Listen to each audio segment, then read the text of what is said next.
Theology کے professor تھے.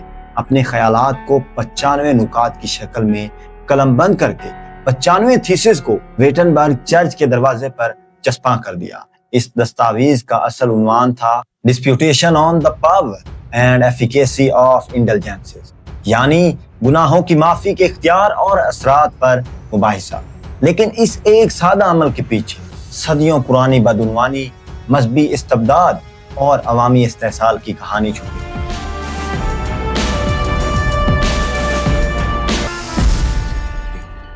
15ویں اور 16ویں صدی میں کیتھولک چرچ نے ایک تصور متعارف کرایا، انڈلجنس یعنی گناہوں کی معافی کا ایک سرٹیفکیٹ جو پیسوں کے عوض فروخت کیا جاتا.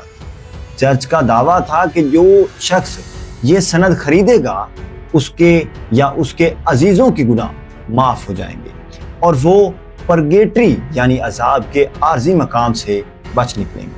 یہ عمل روحانی نجات کو ایک مالی لین دین میں تبدیل کر چکا تھا. چرچ کے نمائندے خصوصاً جان ٹیزل عوام میں یہ جملہ دہراتے تھے، جب سکے کا جنکار زمین پر گرتا ہے ایک روح جنت میں چلی جاتی ہے. اس زیارتی مذہب سے بیزار مارٹن لوتھر نے کھل کر آواز اٹھائی.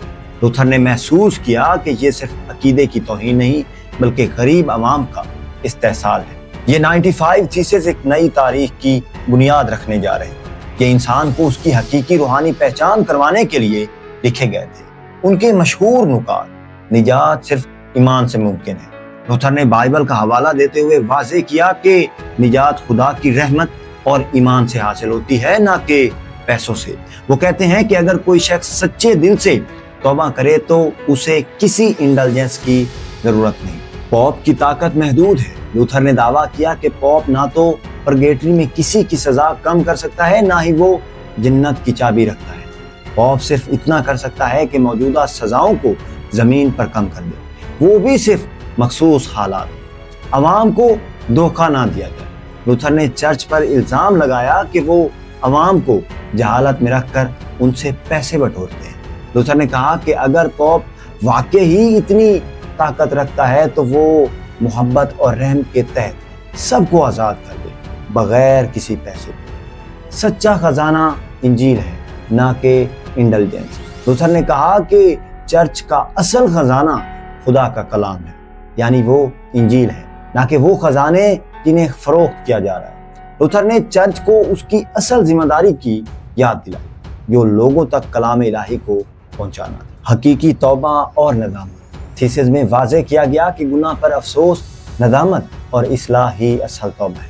یہ کوئی خریدی جانے والی شے نہیں بلکہ روحانی تبدیلی کا عمل ہے.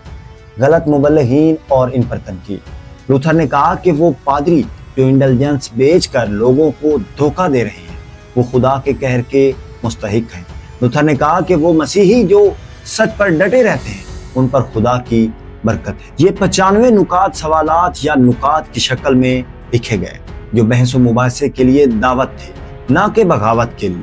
لیکن چرچ کے لیے یہ ایک سیدھا چیلنج تھا، کیونکہ یہ چرچ کی طاقت پر سوال تھا، چرچ کی دولت کے ذرائع پر تنقید تھی اور عوام کے ذہن کو آزاد کرنے کی تحریک تھی. اگرچہ لوتھر نے ابتدا میں اسے محض علمی مباحثے کے طور پر پیش کیا، لیکن یہ تھیسس جلد ہی جرمنی بھر میں پھیل گئی. پرنٹنگ کی ایجاد نے اس تحریک کو ایندھن دیا.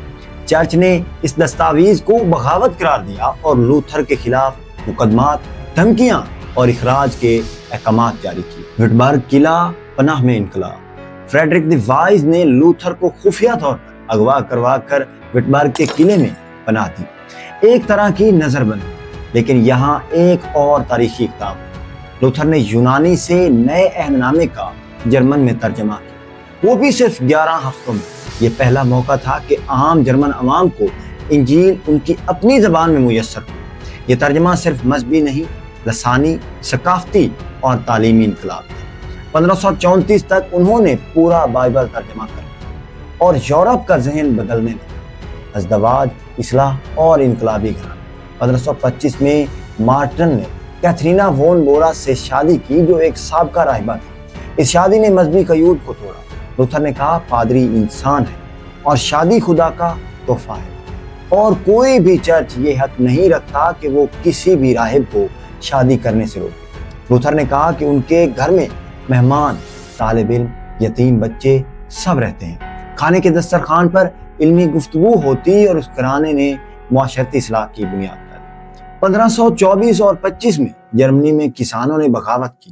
انہوں نے لوتھر کی تعلیمات کو ظلم کے خلاف استعمال کیا، لیکن لوتھر نے کہا اصلاح دل سے ہوتی ہے، تلوار سے نہیں۔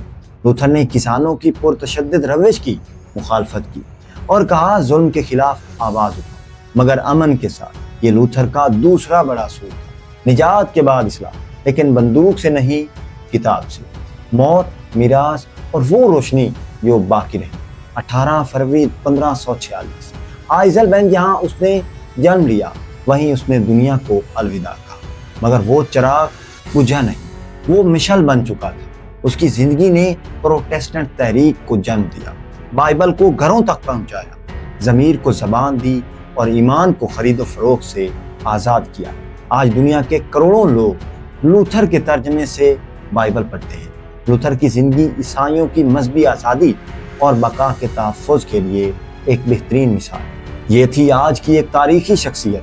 انشاءاللہ ملتے ہیں اگلی ویڈیو میں ایک اور خوبصورت شخصیت کے ساتھ۔ تب تک آپ ہمارے چینل کو سبسکرائب کر لیں اور بیل کے آئیکن کو دبانا مت بھولیں تاکہ ہماری آنے والی ویڈیو سب سے پہلے آپ تک پہنچے۔ شکریہ۔